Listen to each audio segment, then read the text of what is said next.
Hola, buenas tardes. Me llamo Fernando Fernández Arias y soy el director de programación de Casa América y les quería dar a todos la bienvenida. Unas palabras muy especiales de bienvenida a los estudiantes de la Facultad de Ciencias de la Información de la Universidad Complutense y también de la Escuela Internacional de Comunicación de la Universidad Rey Juan Carlos, que están aquí hoy con nosotros. Y estamos aquí en el formato que nosotros llamamos temas y vamos a hablar de los Big Data. ¿Qué sabemos del Big Data? Temas es un formato, uno de los formatos estrella de la Casa de América, que como saben estamos celebrando nuestros 25 años todavía este año. El formato temas lo que hacemos es traer a personas muy relevantes en su campo de experiencia que durante unos 20 minutos cada una de esas tres personas van exponiendo su punto de vista y lo que saben sobre esta cuestión en general. Desde hace un tiempo a esta parte estamos reforzando la faceta de cuestiones más tecnológicas aquí en Casa de América y dentro de este formato temas, los últimos que hemos realizado era qué sabemos del lenguaje, qué sabemos del cerebro, qué sabemos de los robots. Y estamos pensando para el año que viene en hacer un ciclo específico de carácter más tecnológico, más científico, en el que hablaríamos, hoy empezando con los Big Data, de otras cuestiones como la transformación digital, la economía colaborativa, los nuevos paradigmas en la educación, la nanotecnología, cómo será la televisión del futuro o en qué medida el arte se ve afectado por las nuevas tecnologías. Se ve modificado el disfrute del arte, la creación, todo el proceso relacionado con el arte. Pero hoy tenemos a tres personalidades que nos van a hablar de Big Data, de los macrodatos, los datos masivos, inteligencia de datos, datos a gran escala, que forman ya parte de nuestra realidad y que, como vemos a diario, influyen en resultados electorales, políticas de consumo, incluso en decisiones cotidianas. Pero ¿sabemos de dónde se obtienen estos datos? ¿Sabemos cómo se gestionan? En esta sesión vamos a tratar de explicar esta realidad que en realidad parece inabarcable, casi inimaginable para alguien de mi edad, realmente es como otro mundo aparte. Y tenemos aquí a tres personas expertos, los tres en Big Data, que van a hablar sucesivamente 20 minutos cada uno de ellos. En primer lugar, vamos a tener a Chantal Cox, que es la Senior Product Manager de Credit Karma y es la CEO de HeadFirst y que viene desde San Francisco y ha estudiado arquitectura e ingeniería en Francia, en España, en los Estados Unidos. Tiene un máster en informática por la Universidad de Stanford. Como decía, vive en San Francisco, ha fundado 4 startups, ha trabajado en grandes multinacionales como eBay, Microsoft, en Credit Karma y es ahora, como decía, la Chief Executive Officer de HeadFirst. En segundo lugar, tendremos a Elena Gil, que no he dicho que Chantal nos va a hablar de rodeados por Big Data, se me ha olvidado decirlo. Elena Gil nos va a hablar de Big Data generando valor en las empresas y en la sociedad. Elena Gil es la directora global de Big Data B2B en el grupo Telefónica y es la CEO de Luca Data Driven Decisions, que también pertenece al grupo, a la unidad de Big Data de Telefónica. Su responsabilidad es el desarrollo y el negocio de Big Data en clientes corporativos y administraciones públicas. Es licenciada en Ciencias Económicas Empresariales por la Universidad de Deusto y tiene un MBA por MIT en California. También ha estudiado en Berkeley, también ha estudiado en Francia y desde entre 2014 y 2016 lideró la evolución de Telefónica en Big Data, tanto para la transformación interna como para la monetización externa, como responsable global de Big Data del grupo. Y finalmente tenemos a Gustavo Ariel Schwartz, que nos va a hablar de cuando los Big Data los cambia todo. Gustavo es físico, es escritor, él mismo se autocalifica de mestizante, es doctor en física en la Universidad de Buenos Aires y también ha realizado estudios en Estados Unidos, en España y en Suecia. Actualmente es científico titular del Centro Superior de Investigaciones Científicas y desarrolla su actividad investigadora en el Centro de Física de Materiales en San Sebastián, en el País Vasco. Es fundador y director del programa de mestizajes del Donostia International Physics Center y además ha organizado en el marco de este programa de mestizajes encuentros internacionales sobre literatura y ciencia y ha publicado más de medio centenar de artículos científicos, libros de relatos, mantiene un blog sobre arte, literatura y ciencia. No nos vamos a aburrir, al contrario, yo creo que vamos a aprender muchísimo. Así que les dejo en manos de nuestros tres conferenciantes, empezando por Chantal Cox. Muchas gracias y buenas tardes. Buenas tardes y muchas gracias por estar hoy con nosotros. y os digo disculpas ante todo por mi idioma, porque estoy todavía transicionando del inglés al español. Mi talk hoy se llama Rodeados de Big Data. Cuando he aterrizado aquí desde Estados Unidos, he ido preguntando a la gente que me he ido encontrando ¿qué es Big Data para vosotros? Y me he dado cuenta que podía clasificar en 3 buckets el tipo de reacciones que han habido. Las 3 reacciones que he tenido, la primera era el que cree que sabe todo y que te dice, oh, sí, Big Data, sí, sí. Pero al final, que no. Luego está, como Ross aquí, que no sabe nada. Que dice, Big Data, perdona, ¿qué? ¿Que quieres agua? No entiendo nada. Y la tercera reacción es el que dice, no, Big Data ni de broma. Qué horror. Es falso, no sé, me roba mis datos. No sé si os reconocéis a alguno de vosotros ahí. Seguramente. Y espero que esto cambie durante la charla. ¿Pero por qué? ¿Por qué estáis reaccionando así? Que es una pregunta bastante obvia. Primero porque Big Data es complicado. A ver, hablamos de Kafka, de Python, de idiomas de programación, de data de bases de datos. Y parece todo muy complejo. No tan complejo como blockchain, pero estamos hablando de complejidad. Segundo, cuando abres el diario te sale cyber attack, datos robados, como ha pasado en Estados Unidos con Experian. No sé si habéis oído hablar, pero vamos, el que no sabe lee dos titulares y se queda, no quiero volver a hablar del tema. Y luego, cuesta dinero. O sea, el que me diga, oh, voy a hacer Big Data para mi empresa. A ver, esto no es tan fácil. Es dinero, cuesta dinero, hay que invertir, porque se necesitan efectivamente ingenieros, mecanismos, automatización. Hay definitivamente ciertas cosas que hay que hacer. Esto es una de mis frases preferidas en Estados Unidos, que cuando explico Big Data en Estados Unidos, no sé si todos lo entendéis, voy a traducirlo. Big Data es como, perdonad el vocabulario, sexo como para jóvenes, porque todo el mundo habla de ello. Oh, sí, sí, totalmente. Todo el mundo dice que sabe cómo hacerlo, pero al final nadie sabe. ¿Por qué Big Data? Como podéis ver, 90% de los datos creados en los 2 últimos años son todos datos que tenemos.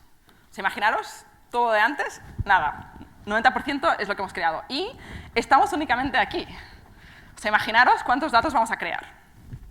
Bastante fuerte, ¿eh? ¿Qué estamos creando? Ojalá fuese descubrimientos en neurociencia, medicina, pero no. Estamos enviando tweets todo el rato. Facebook, cada update, me he comprado un perro, esto es lo que he comido. Vamos, todo el rato enviando tweets. Mensajes, nos encanta comunicar, estamos todo el rato hablando. Como podéis ver, estas cifras, sobre todo no sé si reconocéis el TB, terabytes, esto son muchos datos. Efectivamente, os voy a explicar qué es Big Data utilizando un framework que se utiliza mucho en Estados Unidos, que se llama las 4 Vs, las 4 Vs. La primera, el volumen. Básicamente, datos. A ver, Big Data, ¿qué significa? El otro día me dijo un señor, bueno, pues grandes datos. Digo, bueno, lo de Google Translate también lo sé hacer yo, ¿eh? Pero me refiero, ¿por qué tantos datos? Una empresa en Estados Unidos tecnológica, ahora mismo, tiene 100 teravatios de datos, que es aproximadamente 600 millones de libros. O sea, imaginaos las estanterías que tenéis en casa y multiplicar esto por potencias exponenciales. Muchísimos datos. Esto es Big Data, primer punto. Segundo punto, variedad. ¿Qué son estos datos? ¿Qué es Big Data, no? Pues tenemos 80% de datos que son unstructured, o sea, estructurados, y 20% estructurados. Los no estructurados son, efectivamente, las selfies, que todos nos toca a veces hacer alguna.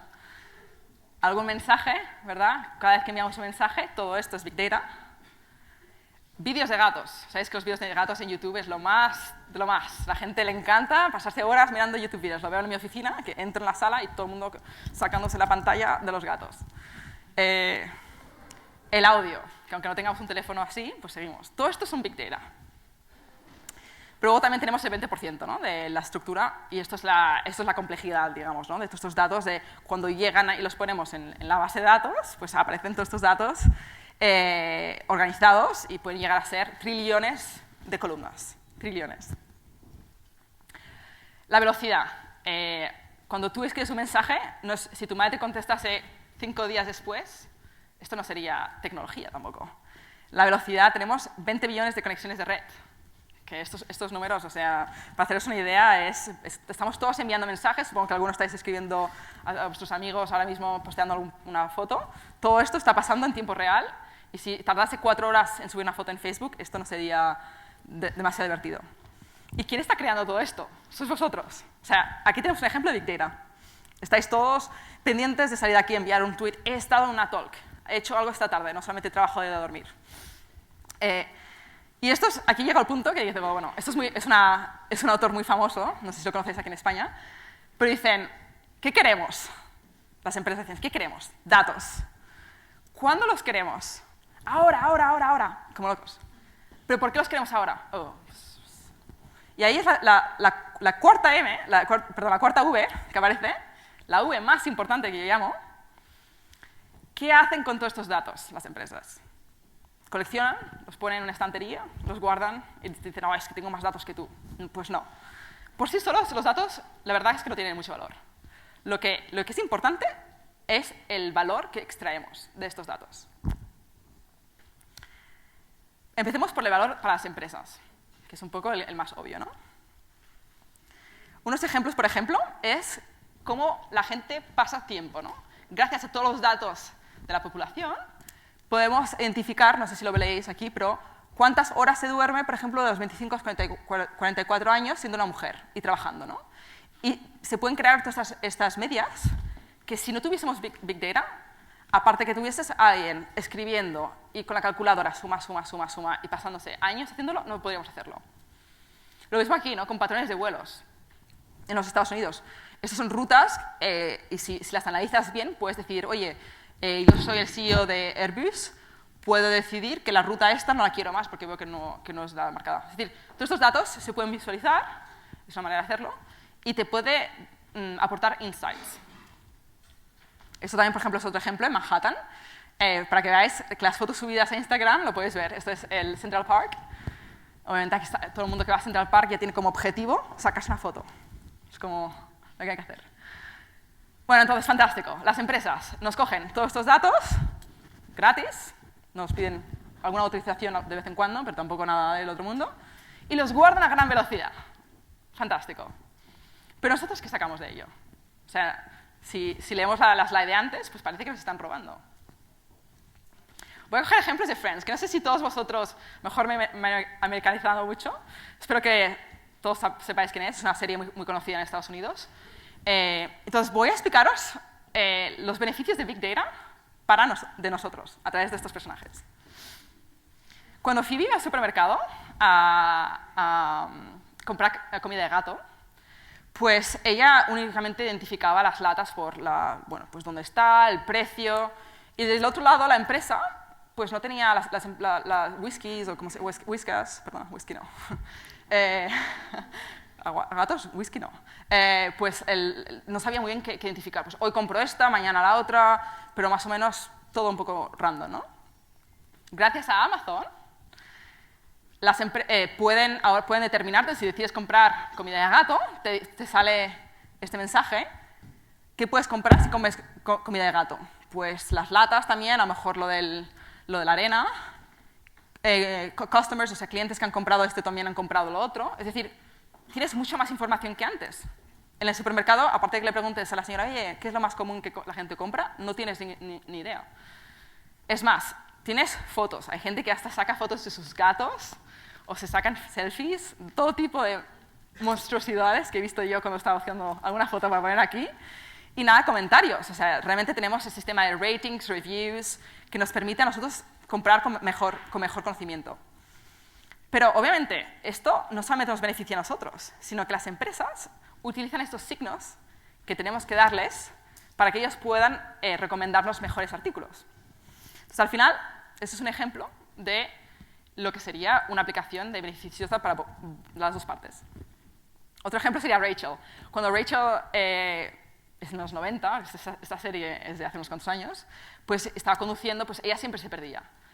Abría el mapa mientras conducía, enorme, en papel, lo puedes cortar, además si le das un golpe y pierdes la ruta completa. Además, no tienes estimación, ¿no? del tiempo de llegada, de las posibilidades que puedes tener durante la ruta, no tienes realmente información extra. Gracias a Google Maps hemos llegado a un punto en el que hay gente, o sea, yo me incluyo en esto, cuando conduzco en San Francisco, me quedé sin batería el otro día y de verdad que tuve que parar el coche, cargar el móvil, porque si no, no sabía dónde iba. Es decir, que uno va a ciegas, porque tenemos una confianza completamente ciega en ello. No solamente nos dice cuál es la ruta más rápida, sino que nos dice a tiempo real, oye, hay una ruta más rápida que he encontrado para ti. Ahora mismo están incluyéndolas en Estados Unidos, no sé si el Google Maps es el mismo aquí en España, pero si quieres hacer una ruta caminando 5 minutos, en bici 10 y en tren 5, puedes ponerlo. Y te creas tu propio plan para ir al trabajo o para hacer lo que quieras hacer. Y luego también lo del gas station, muy común en Estados Unidos, todo el rato vamos en coche por todos lados, pues poder añadir un stop, ¿no? De decir, oye, pues quiero pasarme por una gas station. Este es Ross y él es muy famoso el hombre por buscar en la televisión, ¿no? Algún programa y se pasa toda la noche buscando y cuando encuentra la película está a punto de acabarse. Entonces, gracias a Netflix, Ross está encantado ahora. Netflix tiene un algoritmo que está valorado en $1 billón. Se imaginaros los ceros. ¿Por qué? Esto suena una locura americana. No sé si todos conocéis Netflix, pero básicamente, con unas pocas señales, dicen que en una semana pueden aprender 90% de ti, de tus gustos. Lo que hacen es personalizar todo, verticalmente, horizontalmente, ponen toda a la izquierda arriba lo más importante, porque la gente lo que quieren hacer es capturar en 60 segundos, su métrica es, si en 60 segundos no estás viendo una serie, no eres cliente suyo. Imaginaros en qué mundo estamos ahora, que en 60 segundos una empresa te puede proporcionar lo que estás buscando. Nada de búsquedas.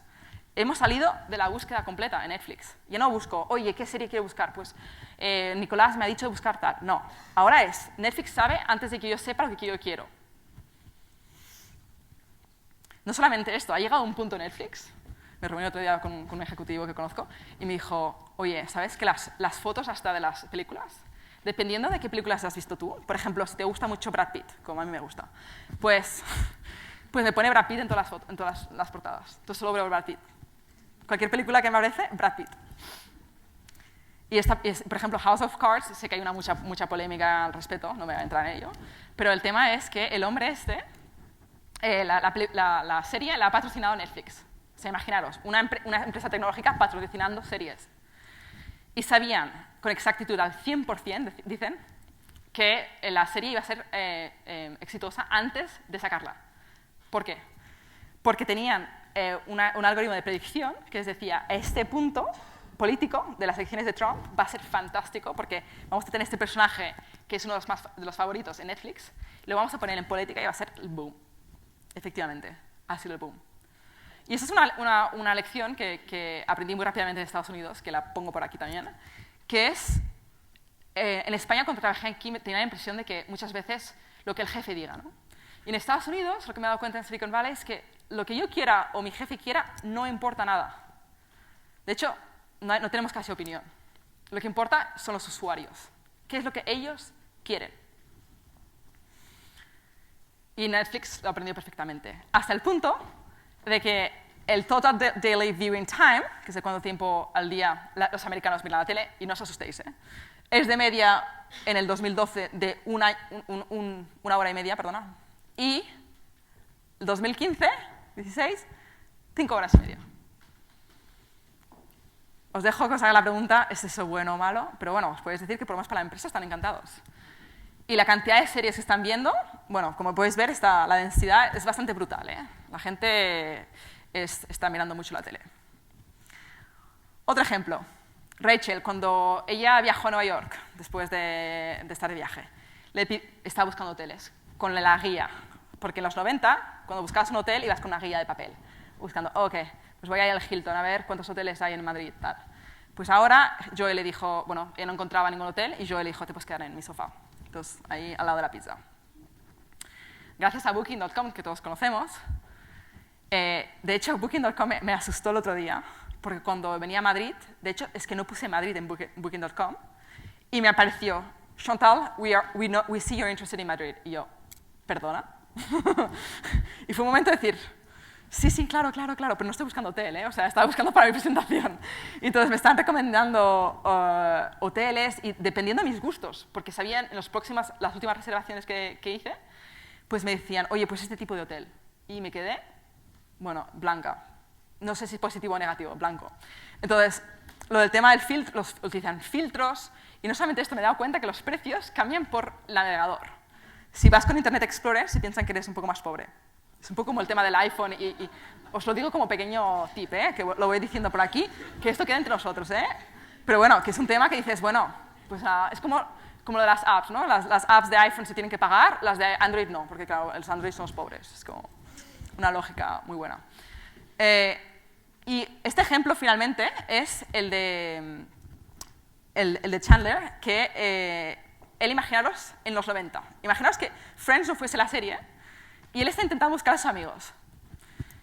Entonces, hoy en día, si Chandler tuviese que buscar a sus amigos, utilizaría Facebook. Y no os podéis imaginar qué fácil es buscar personas ahora mismo.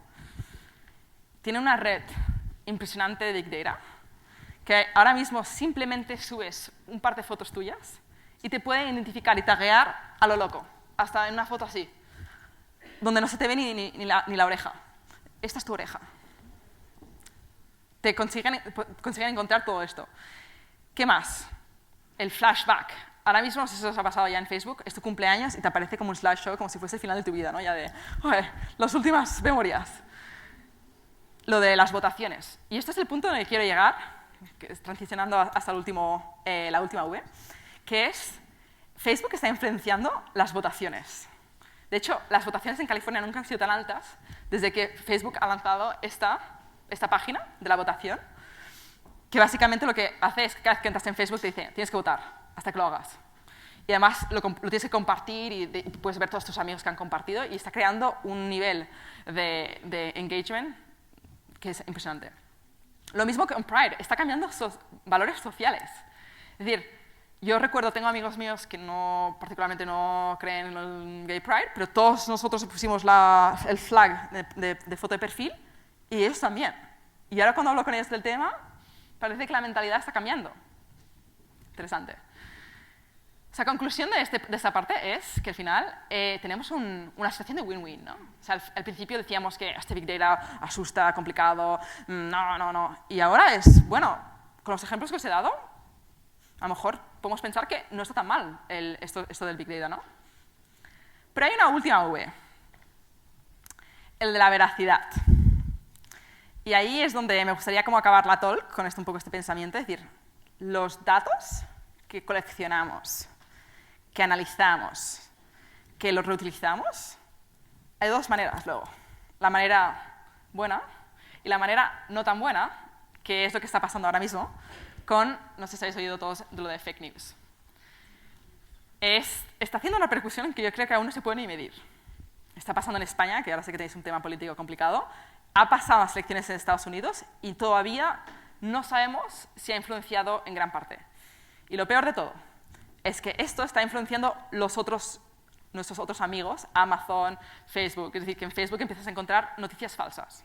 Y como tú tienes confianza, le has dado tu confianza a Facebook, pero Facebook no te la está dando, ¿no? Entonces, había un problema aquí de creencias. Yo estoy enamorada del Big Data y espero que hoy os haya dado una imagen un poco más positiva con esta reflexión final, que espero que continúe y que todos encontremos una solución a esta diversidad de datos. Muchas gracias.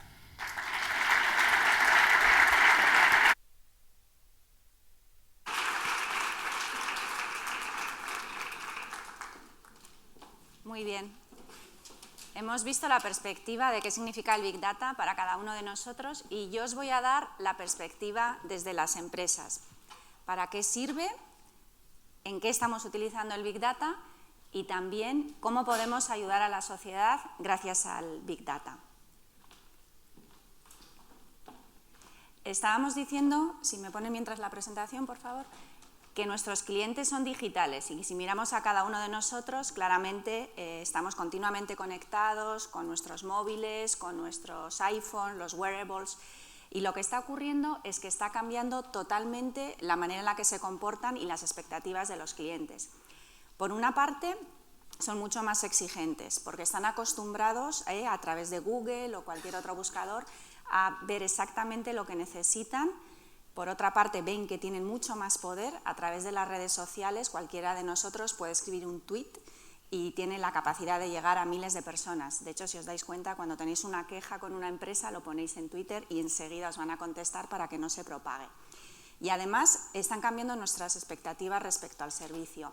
Ya no tenemos paciencia, estamos acostumbrados en el mundo digital a tener respuestas en el momento, justo en ese momento. Ya nos sirve lo de nuestro horario de oficinas desde lunes a viernes, volvemos la semana que viene. Realmente los clientes, si no les damos exactamente lo que necesitan y en el momento en el que no necesitan, se nos van. Además, la otra cara de lo que estábamos viendo, el mundo digital está creando y está transformando casi todos los sectores. Estos nuevos jugadores que veíamos, que ya nacieron digitales nativamente, y que son negocios de datos. Realmente lo que hacen es conocer muy bien los datos de los clientes. Nos están poniendo muchísima presión en todos los sectores. Las fintech están revolucionando el mundo del bancario, los WhatsApp, por ejemplo, en el mundo de telecomunicaciones, Uber, en el mundo del transporte, Airbnb, los hoteles, Amazon, todo el retail. Realmente ya el tema de utilizar y de conocer mejor a nuestros clientes no es una cuestión de diferenciación, en realidad es una cuestión de supervivencia. Afortunadamente tenemos el Big Data. El Big Data nos permite extraer valor de esa enorme cantidad de datos que se generan y básicamente para dos cosas. La primera es tomar mejores decisiones, basarnos en datos en toma de decisiones, ya no en la opinión de la persona que más mande en la reunión, y sobre todo nos sirve para personalizar. Podemos pasar de los segmentos que más o menos manejábamos en el mundo anterior a unir todos los datos que tenemos de una misma persona, conocer mejor a nuestros clientes y su contexto y darle esa respuesta que espera, que es una respuesta personalizada. El Big Data, y ya no se cuestiona, es una realidad. Es una realidad. Ya antiguamente, bueno, hace no demasiado tiempo, siempre era el Big Data es una moda o está para quedarse. Yo creo que ya está totalmente claro que el Big Data está para quedarse, porque ha habido como un alineamiento de planetas, ¿no? Por una parte hablábamos de la explosión de los datos que generamos todos nosotros y que además todavía va a seguir aumentando, por ejemplo, con el mundo del IoT, ¿no? De los sensores, de las máquinas conectadas. Pero, en paralelo, afortunadamente, lo que ha ocurrido es un cambio en la tecnología, un cambio en la manera en la que se procesan los datos. Antiguamente, los datos eran estructurados, como comentábamos, en filas, columnas, y utilizábamos data warehouse, que eran caros y era difícil escalar, teníamos que hacer grandes inversiones. Con toda la evolución de la informática distribuida, el poder acceder a hardware estándar, software de código abierto, el cloud, se ha hecho mucho más accesible, permite procesar datos también no estructurados y, sobre todo, a un coste infinitamente más bajo de lo que estábamos haciendo. Y eso, unido al tercer factor, que es la parte de la analítica avanzada, la capacidad de hacer algoritmos, de hacer modelos sobre esa enorme cantidad de datos y, sobre todo, pues todos los lenguajes de machine learning y de inteligencia artificial, ha permitido que el Big Data sea ya una realidad. Eso ya no se cuestiona. Y además, lo que viene adelante es muchísima mayor innovación. El que sea maduro no quiere decir que no vaya a haber innovación, porque se está dando una confluencia de distintas tecnologías que se complementan entre sí y se retroalimentan. Hablábamos del IoT, ya las máquinas se conectan entre máquinas, máquinas con personas, personas con máquinas, y hablamos de la Smart City, Smart Factory, Smart todo, ¿no? Smart Home. Realmente todo va a ser inteligente. Y eso está haciendo evolucionar también el mundo del real time. Necesitamos procesar y analizar los datos en tiempo real para identificar patrones y también alertas y alarmas. Otra tendencia muy importante es todo el mundo del cloud, que por sus servicios y por su elasticidad abre muchas puertas a otras empresas que de otra manera no podrían tener acceso, y está haciendo que se evolucione también todo el mundo del as a service. Quiere decir que las empresas, sobre todo las pymes, van a poder acceder a este tipo de servicios sin tener que hacer grandes inversiones y sin tener que tener muchas personas que gestionen los datos. Esto está abriendo el mundo de Big Data a muchísimas más personas y a muchísimas más empresas. Y por último, todo el mundo de la inteligencia artificial, del deep learning, del machine learning. Esto está abriendo otra nueva revolución, es la nueva palabra de moda, ¿no? Pasamos del Big Data a la inteligencia artificial. La inteligencia artificial no es nuevo y, de hecho, lo que necesitaba para pasar del mundo académico o de la ciencia ficción era precisamente lo que aporta el Big Data, que es, por una parte, enorme cantidad de datos y después la capacidad de procesamiento. Esto era lo que se necesitaba para entrenar a los modelos, para que realmente las máquinas pudieran autoaprender y automejorar. Y cuando se han combinado los dos mundos, la oportunidad que se nos abre por delante son enormes, realmente es apasionante. ¿Cuáles son las barreras que tenemos las empresas? Estaba comentando que la tecnología ya existe. Realmente no es sencillo, pero es posible y no es lo que realmente diferencia. Las barreras que encontramos en las empresas son y tienen que ver mucho con personas. La primera es el acceso al talento. El talento es muy escaso y para trabajar en Big Data hace falta perfiles que no existían, que son muy escasos y que además las empresas nos los vamos robando. Necesitamos científicos de datos, arquitectos de datos, ingenieros de datos, que sean capaces de trabajar con toda esta complejidad y extraer valor. Otra barrera, tampoco es tecnológica, tiene que ver con la cultura, que también es difícil de cambiar. Las empresas estamos acostumbrados a trabajar en silos y hace falta un cambio cultural muy importante. El darnos cuenta de que el activo, el dato, es un activo de la empresa, no es un activo del área que lo genera. Es muy típico, y lo cuento por mi empresa, las personas de marketing creen que los datos que se generan de marketing son para marketing, los datos de operaciones para operaciones. Y como la información es poder, primero quiero ver lo que sale antes de compartirlo con otra área. Y precisamente el valor del Big Data es cuando se combinan todos esos datos, cuando eres capaz de tener una visión 360 grados del cliente. ¿Cuál es otro de los elementos que van a determinar si el Big Data es exitoso o no? Son los temas de privacidad. No sé si lo conseguís ver, pero básicamente lo que ocurre en el mundo digital es que estamos aceptando conductas que nunca haríamos en el mundo offline, ¿no? Aquí tenemos, creo que nadie de nosotros permitiría que una persona se asomara por la ventana de nuestro salón para ver lo que estamos viendo en la televisión, para adaptar mejor la publicidad que nos hacen.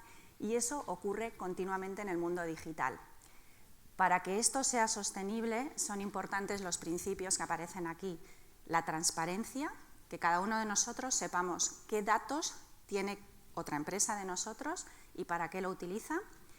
Que nosotros tengamos el control, el poder de decidir a quién cedo y para qué uso los datos.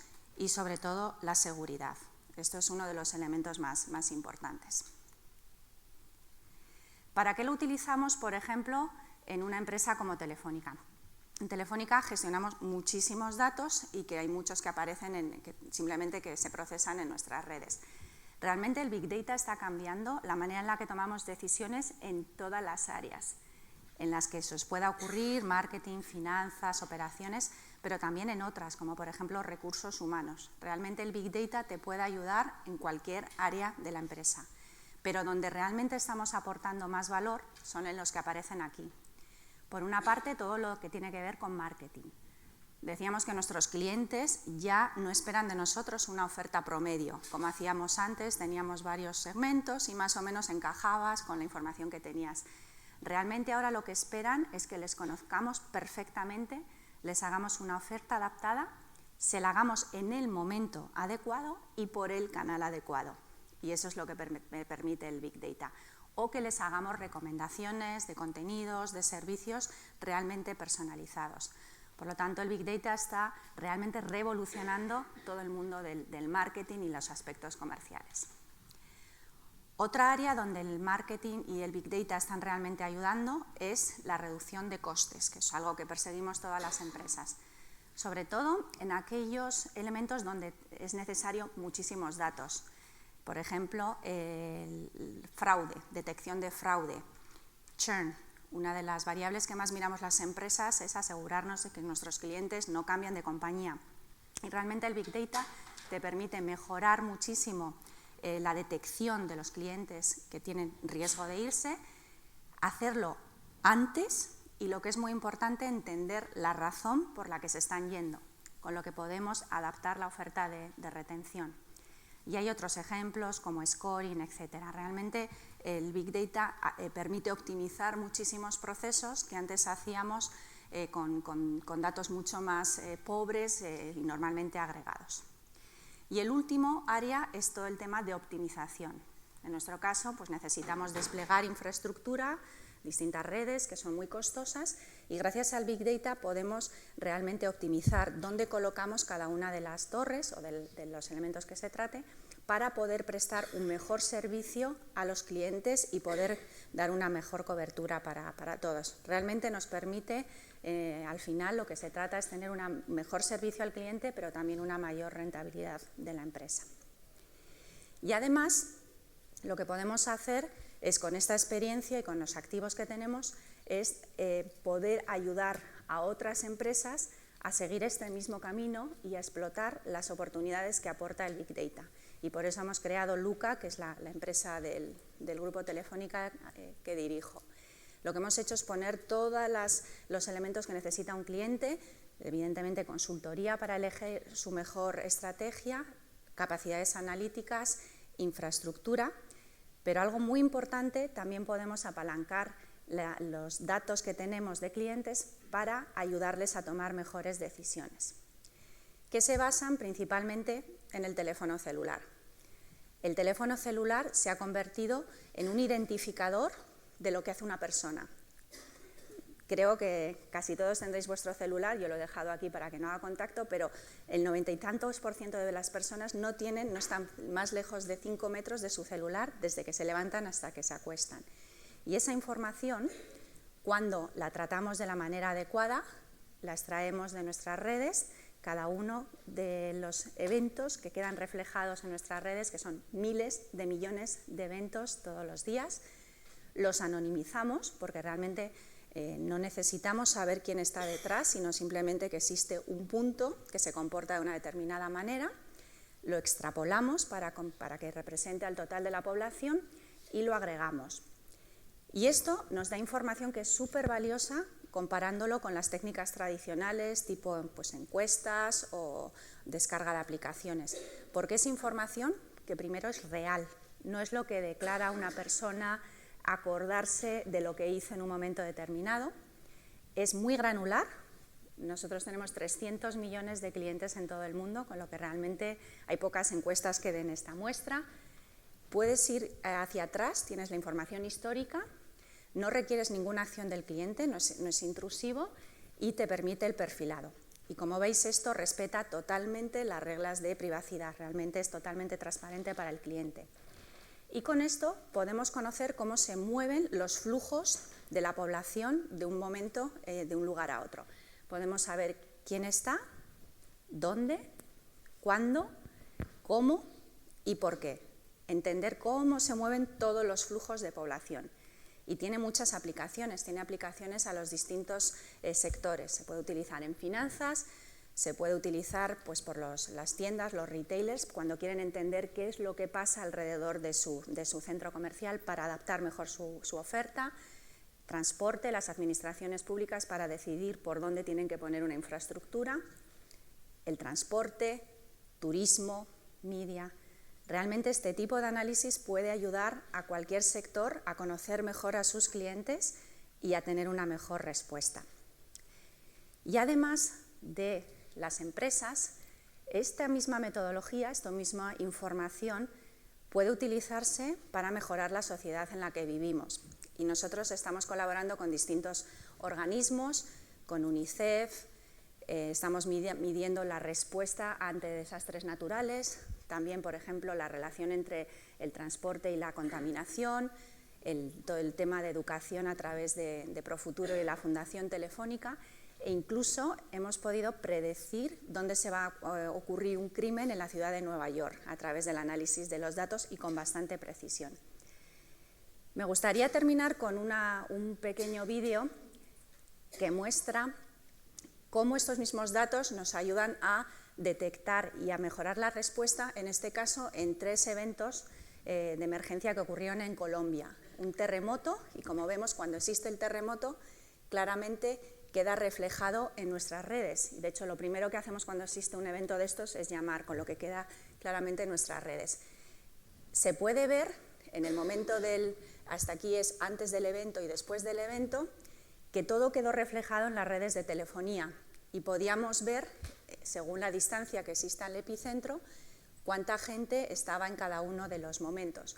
Y eso puede ser antes y después del terremoto. Podemos ver cómo se volvió a la normalidad en esas zonas, con lo que se puede prever cuál es la ayuda que tienes que llevar en cada sitio y cuándo lo necesitas. Además, ocurrió también un desplazamiento de tierras y también lo podíamos haber predecido gracias al evento de cuántas lluvias hubo en su momento. Lo mismo, en este caso era en una zona cercana a Medellín, somos capaces de ver qué ocurrió antes para poder predecirlo y para poder evitarlo, para asegurarse de que la población y que luego cómo es la respuesta. Y el último caso es que también lo hemos podido aplicar en casos de inundaciones, ¿no? Que sabemos que existen por desgracia, muchas emergencias de este tipo en Latinoamérica. Y gracias a este tipo de datos y en colaboración con instituciones, en este caso con la ONU, podemos trabajar con ellos para mejorar la respuesta y para que tengan un menor impacto en la sociedad. Si volvemos, por favor, a la presentación, me gustaría simplemente terminar con algunos mensajes que me parecen importantes. El primero es que el Big Data es una realidad, que no os dejen ya engañar con que si esto es una moda, en realidad, una vez se habla, realmente es una realidad que está para quedarse porque cambia la manera en la que se realizan las inversiones. Es importante el foco en el negocio, no hay que perderse en ese océano de datos, hay que saber qué queremos extraer, qué es lo que queremos resolver y que esté alineado con nuestra estrategia. Esto es un error muy común en las empresas. Te vuelves loco, empiezas a meter datos en un data lake, te pones a analizar y en realidad si no sabes lo que estás buscando es difícil encontrarlo. Y el tercer punto es que esto es para todas las empresas, ya no es territorio exclusivo de las startups o de las grandes empresas. Como decíamos, la tecnología y los recursos están para hacerlo accesible a todo tipo de empresas, también a las pequeñas. No es fácil, pero realmente merece la pena. Y me gustaría terminar simplemente con este mensaje, realmente no hay excusas, es el momento de dejar que nuestros datos hablen y nos dejen sacar conclusiones. Muchas gracias.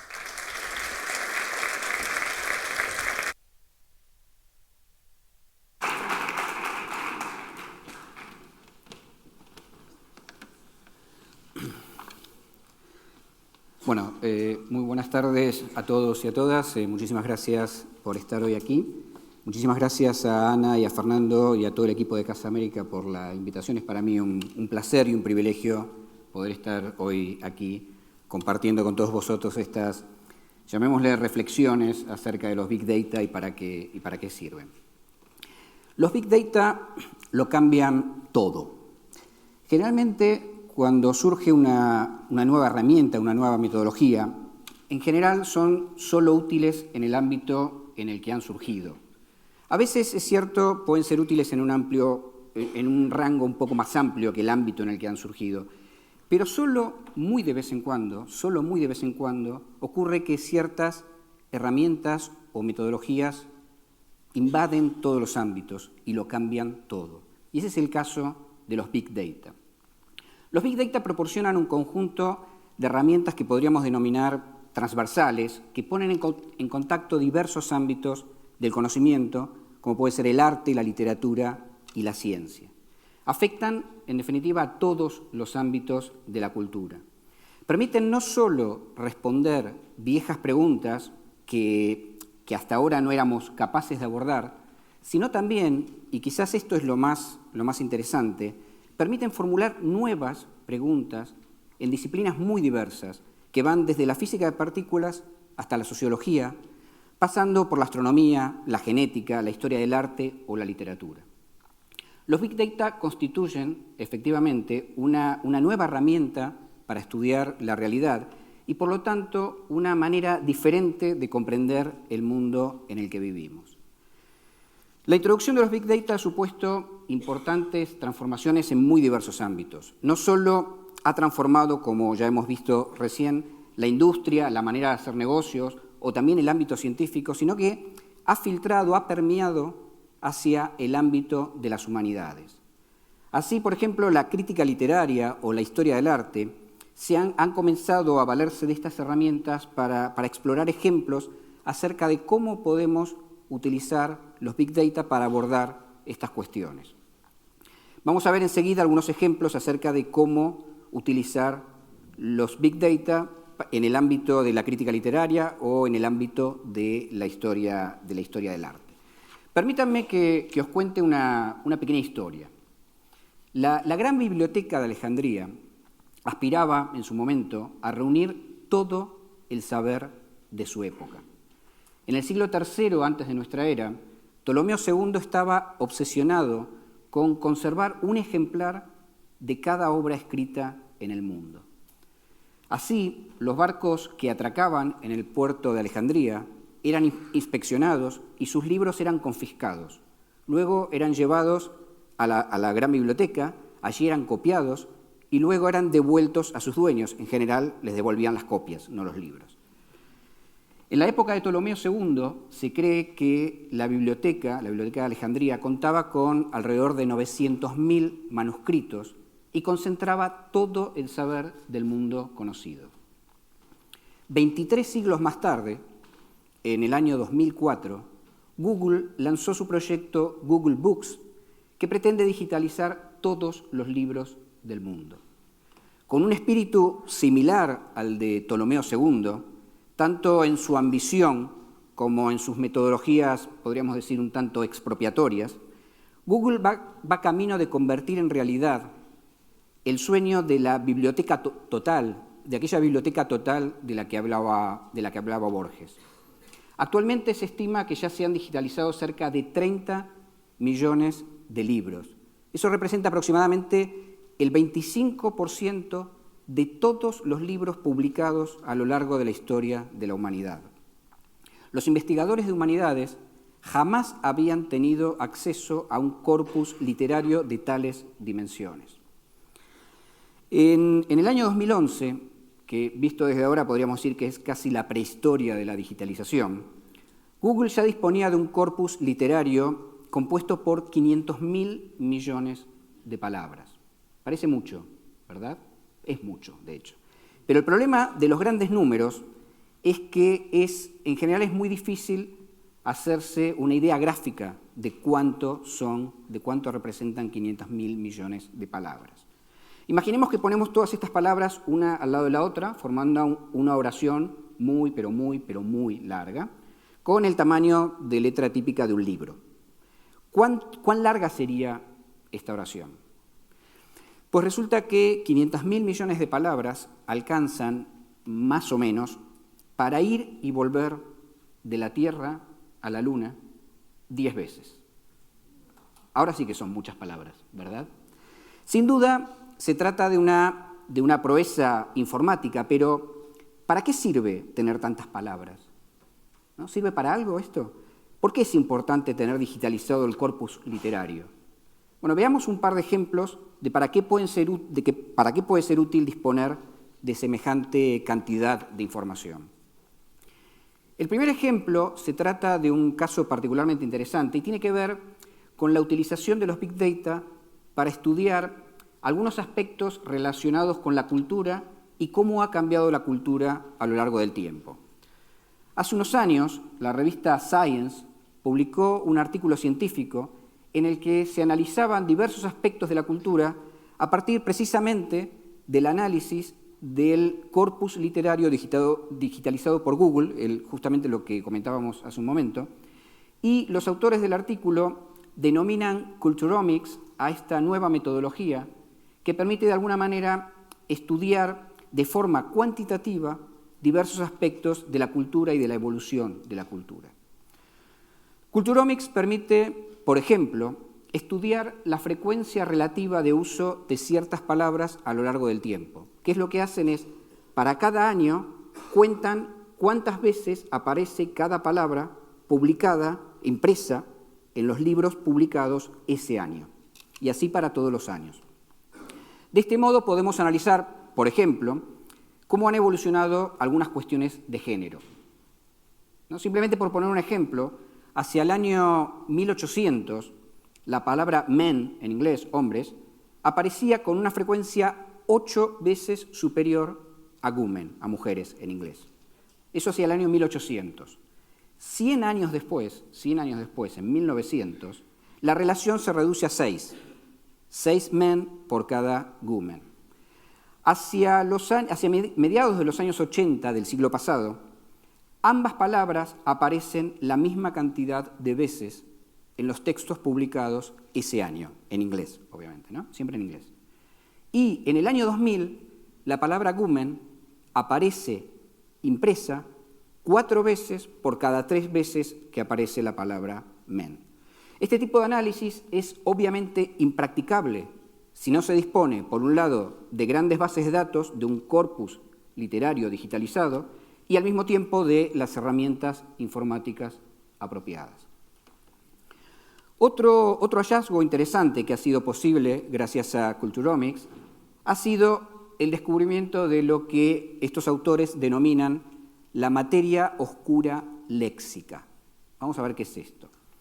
Uno intuye que en la literatura, cuando uno lee un libro, uno intuye que se utilizan palabras que efectivamente no están recogidas en ningún diccionario o en ningún libro de referencia.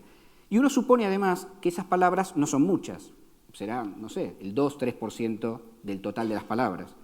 Sin embargo, lo que ha permitido determinar Culturomics es que más de la mitad de las palabras que aparecen en los libros en inglés, más de la mitad de las palabras no están recogidas en ningún diccionario. Y esto es lo que los autores denominan la materia oscura léxica. Pero los Big Data pueden hacer aún mucho más en el ámbito literario. ¿Vosotros creéis que podemos comprender la literatura desde la matemática? ¿Vosotros creéis que podemos analizar una novela con ecuaciones? En el lenguaje oral, en general, solemos utilizar oraciones cortas porque se considera más eficiente para la comunicación. Sin embargo, un texto literario que estuviese solo compuesto por oraciones cortas parecería técnico y sonaría aburrido, como el manual de una aspiradora, por ejemplo. Por otro lado, si un texto literario estuviese compuesto solo por oraciones largas, requeriría un esfuerzo importante para su comprensión y sería también bastante ineficiente a la hora de comunicar. Parecería entonces que la solución ideal es, de alguna manera, buscar alguna combinación entre oraciones cortas y oraciones largas. Pues bien, resulta que un grupo de físicos polacos, físicos nucleares polacos, estudiando literatura, ha estudiado recientemente, mediante análisis de Big Data, la distribución de la longitud de las oraciones en un corpus bastante importante de obras literarias de gran prestigio. Analizar la distribución de la longitud de las oraciones de un texto, o de miles de textos, es algo extremadamente simple. Lo que hay que hacer es contar cuántas palabras hay en cada oración, así para todas las oraciones del libro y para los miles de libros que uno quiera analizar.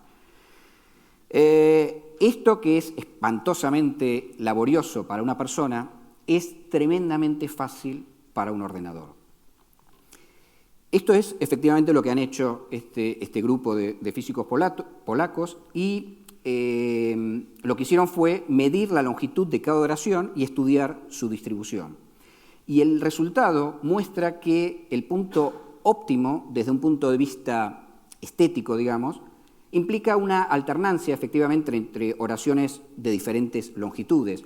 Una alternancia, pero ojo, no cualquiera, no cualquier alternancia. Estos estudios muestran que la distribución de las oraciones cortas y largas dentro de un texto literario, estamos hablando de textos literarios de cierto prestigio, sigue un patrón fractal muy parecido al que ya se había identificado anteriormente en composiciones musicales o, por ejemplo, en el ritmo de las ondas cerebrales. En definitiva, lo que estos estudios nos están diciendo es que en la literatura hay ritmo, un ritmo que busca armonía, y la longitud de las frases modula de alguna manera ese ritmo y condiciona en parte el placer estético de la lectura. Lo interesante de este ejemplo es que de alguna manera podemos medir la complejidad de la estructura de un texto literario a partir de un análisis matemático utilizando Big Data. Curiosamente, las novelas con fuerte presencia de monólogo interior son las que presentan las estructuras más complejas. Así, Julio Cortázar, Virginia Woolf o James Joyce alcanzan en sus novelas cimas de complejidad y perfección, tanto estética como matemática. Otro ejemplo interesante es el análisis mediante Big Data que hace el investigador Franco Moretti desde el Literary Lab en Stanford. Moretti analiza la evolución de la longitud y el estilo de los títulos de las novelas británicas publicadas entre 1740 y 1850. En este caso, aplica un análisis de Big Data a más de 7.000 títulos de novelas británicas y encuentra un resultado curioso y sorprendente. En el transcurso de tan solo 100 años, los títulos se han vuelto mucho más cortos y mucho más parecidos unos a otros. En definitiva, hemos perdido diversidad en lo que a títulos de novelas se refiere. Por poner un ejemplo, podemos mencionar que hacia mediados del siglo XVIII encontramos libros con títulos extremadamente largos, con hasta 346 palabras solo para el título del libro, y una media aproximadamente entre 25 y 30 palabras para los títulos de todas las novelas publicadas en ese periodo. Ya hacia 1790, 1800, la media de la longitud de los títulos disminuye a 5 o 6 palabras, y hoy yo diría que es bastante menos. Es importante señalar aquí que el análisis mediante Big Data del corpus literario nos permite encontrar tendencias, patrones y comportamientos que desconocíamos, pero que en general, la explicación de estos fenómenos no va a venir por el lado de los Big Data. La explicación vendrá por el lado del análisis literario, de la historia de la literatura o de los estudios culturales. Pero tenemos que tener claro que, en general, los Big Data nos dicen qué ocurre, pero no por qué ocurre. El último ejemplo del que quiero hablaros hoy tiene que ver con la representación de la belleza en el arte y con la historia misma del arte. Cabe entonces preguntarnos, una vez más, si es posible utilizar datos para analizar la representación artística de la belleza, si es posible medir la evolución de la representación de la belleza en el arte a través del tiempo. Ya se imaginarán a esta altura que la respuesta es sí, y esto es precisamente lo que ha hecho un grupo de investigadores liderados por el español Juan Luis Suárez en un laboratorio que se llama The Cultureplex Lab, que está en Canadá.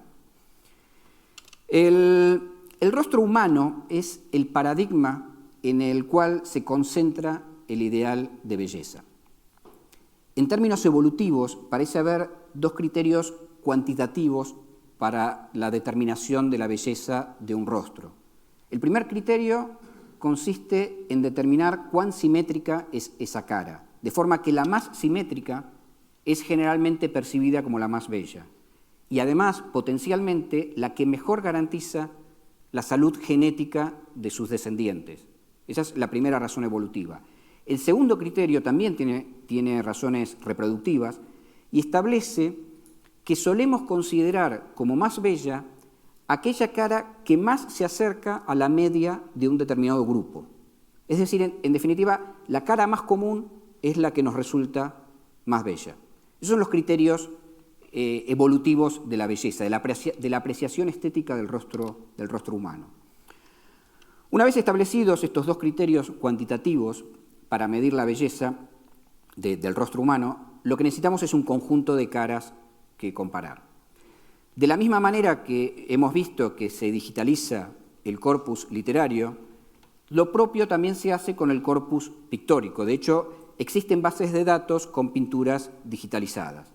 Y de hecho, Suárez y su equipo lo que hicieron fue analizar una base de datos que contenía alrededor de 125.000 pinturas que van desde el siglo XI hasta el siglo XX.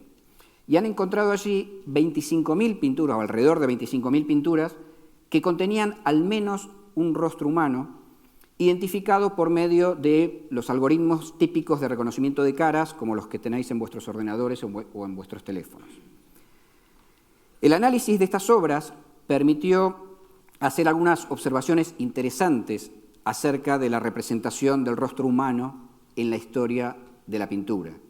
Por ejemplo, estos investigadores han encontrado que la densidad de caras en la pintura es muy alta a lo largo de gran parte de la historia, hasta que llegamos a comienzos del siglo XIX, donde se observa ya una creciente cantidad de pinturas en las que desaparece la presencia humana, y esta tendencia se intensifica todavía más a lo largo del siglo XX. Por otra parte, la representación de caras masculinas y femeninas es en general bastante pareja a lo largo de toda la historia, pero donde sí se observa diferencia es en la edad de las personas representadas, ¿no? Y lo que se observa es que en general los hombres representados en las pinturas son varios años mayores que las mujeres representadas en las pinturas. Y esta tendencia se ha incrementado en los últimos siglos. Por otra parte, los estilos pictóricos más relacionados con los estilos clásicos, como puede ser el neoclásico, el renacentista, el barroco o el romántico, son los que presentan unos rostros cuyas proporciones tienen índices de simetría más altos y además son los que los rostros son más parecidos entre sí, con lo cual también son más parecidos a la media. De alguna manera podríamos cuantificar cuán realista es esta pintura renacentista, barroca o romántica. Por el contrario, los estilos artísticos del siglo XX son los que tienen un menor número de rostros humanos, como ya dijimos recién, y cuando representan caras, lo hacen separándose de los cánones clásicos de simetría y proximidad a la media. Basta pensar, por ejemplo, los retratos de Picasso, por ejemplo, ¿no? En definitiva, el análisis literario o artístico mediante Big Data permite encontrar lo común entre lo diferente. Permite encontrar tendencias generales en un amplio corpus que no serían posibles de percibir a través del análisis atento de un puñado de textos o de pinturas, que es lo que solía hacer o lo que suele hacer el análisis, el estudio humanístico tradicional. En este sentido, el análisis por medio del uso de Big Data no solo no reemplaza los estudios humanísticos tradicionales, sino que los complementa. Sin embargo, no todos los investigadores de humanidades comparten esta visión, llamémosla buenista, y de hecho algunos investigadores han mostrado cierta reticencia ante la posibilidad de que estos estudios se limiten a resolver lo que ellos denominan problemas de ingeniería. Como suele ocurrir con las ideas y metodologías que rompen con lo establecido, estas nuevas técnicas, los Big Data, pasarán también por un periodo de euforia excesiva en el que vamos a creer que los Big Data lo solucionan todo, hasta que finalmente sus expectativas se moderen y encuentren finalmente su sitio epistemológico, llamémosle así. Es importante remarcar aquí que si bien los Big Data permiten visualizar ciertas características de las obras artísticas o literarias que de otro modo serían muy difíciles o incluso imposibles de visualizar, no proporcionan una explicación acerca del proceso creativo o del valor artístico o literario de las obras. Como ya dijimos antes, la explicación tendrá que venir luego por otro lado, por la teoría literaria, por la historia del arte, por las neurociencias. El análisis mediante Big Data simplemente proporciona nuevas pistas, nuevas herramientas, pero no reemplaza la crítica artística o literaria. Se trata entonces de completar el análisis artístico o literario con el científico o viceversa, pero de ninguna manera se trata de reemplazar uno por el otro. Nada más. Muchas gracias.